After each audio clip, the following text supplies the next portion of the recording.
Bo Nix is playing the best football of his career, and he's doing it at the perfect time. Nix's growth isn't luck. It's exactly what he planned. The arc that we've seen this season is by design.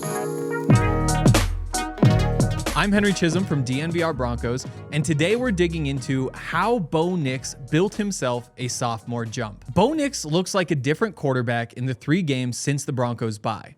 First, Nix torched the Washington Commanders in a Sunday Night Football road game. His 321 passing yards were the second most of his career. He completed all 4 of his passes in the game-winning overtime drive. Then, Nix hit 31 of 38 passes in Las Vegas. The Raiders sat in soft coverage for most of the game, eliminating the deep passing opportunities, so Nix tore them apart underneath. Finally, on Sunday, Nix put on the best performance of his career. 23 completions, 34 attempts, 302 yards, 4 touchdowns, no turnovers. Nix put all of the pieces together against the Packers. He picked them apart when they left space underneath. He created second opportunities by leaking out of the pocket when the Packers created pressure. He found open receivers in every part of the field. Why has Bo Nix been so sharp in the past 3 weeks after being so inconsistent in the first 11 weeks? Let's listen to what Bo had to say in late July, just as training camp was starting. Yeah, I feel pretty good, and I like the spot that I'm in. You know, we work really hard for my training. We work really hard in scheduling what the season's going to look like. And even right now, you know, I'm not what I would say at peaking yet. I want to peak, you know, in the playoffs and close to the end of the season. And so right now you're at a build-up and you're at a slow, steady rise and pace. You know, it's kind of like a mountain. You want to start early, you get at the season, and then once you get to playoffs, you know, championship time, you're peaking, and then after the season, you can, you know, take your time off. But you know, I feel good. We've trained really hard for this moment, and we're going to train throughout the season to get us where we want to go. Bo wanted to peak in the postseason.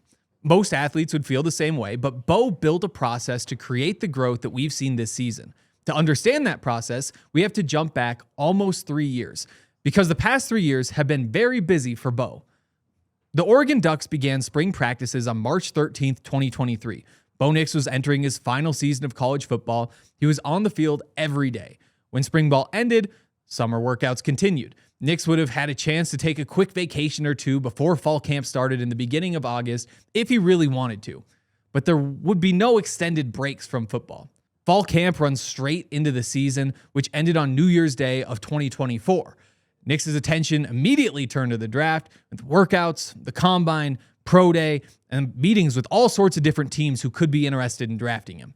After the draft, Nix's full-time job became learning the Denver Broncos playbook and preparing to be the Broncos starting quarterback. He was in full-on football mode until the season ended in mid-January after the playoff loss to the Buffalo Bills. From March of 2023 to January of 2025, Nix had 22 months of football without a meaningful break. So what did he do when his rookie season ended? He took a break. In particular, Nix took a break from throwing the football. He rested his shoulder. He went on vacation. When Nix got back to throwing the football, he did it with some help from Tom House. House is a former MLB pitcher who turned into a throwing coach. He's worked in baseball, of course. Eventually, he was called the father of modern pitching mechanics. More recently, Tom House has become a coach for NFL quarterbacks like Tom Brady, Drew Brees, Dak Prescott, and plenty of others. House takes a biomechanical approach to coaching. He figures out where a thrower's body is inefficient and attempts to correct that inefficiency. The tweaks are usually minor.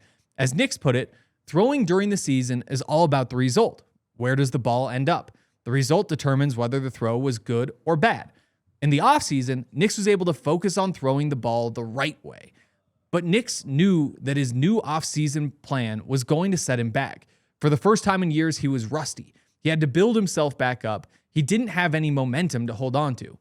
With all of that context in mind, let's circle back and listen to Bo Nix on the second day of training camp once again. The question, how did Bo Nix feel after taking the break from throwing in the offseason? Yeah, I feel pretty good, and I like the spot that I'm in. You know, we work really hard for my training. We work really hard in scheduling what the season's going to look like. And even right now, you know, I'm not what I would say at peaking yet. I want to peak, you know, in the playoffs and close to the end of the season. And so right now you're at a build up and you're at a slow, steady rise and pace. It's kind of like a mountain. You want to start early, you get at the season, and then once you get to playoffs, championship time, you're peaking, and then after the season you can, take your time off. But I feel good. We've trained really hard for this moment, and we're going to train throughout the season to get us where we want to go.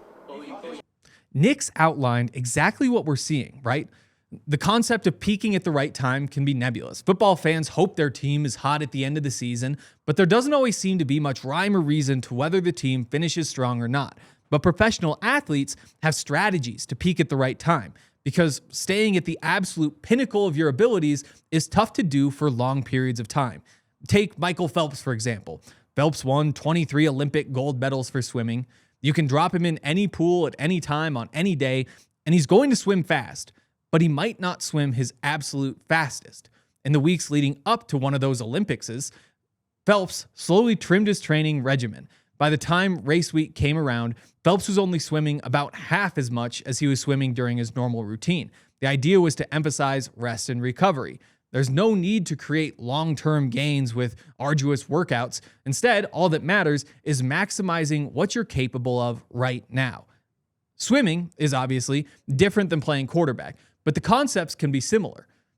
Tom House is known for his work mapping biomechanics and tweaking throwing motions, but his work also includes changes to diets, changing to training regimens, training to sleep schedules. We don't know exactly what Nix and his team planned for him to be at his best when the games matter most. Maybe it's tweaks to the footwork. Maybe it's backing off on preaching fundamentals and letting Bo play more free. Maybe it's changing sleep time. Maybe it's spending less time in the gym or eating different foods. But what we do know is that the plan that Bo and his team designed was built for him to build up throughout the course of the season, starting in the summer, continuing into the season, and then allowing Nix to be at his pinnacle when the playoffs hit. And that arc is exactly what we're watching unfold. We all silly like the mayor.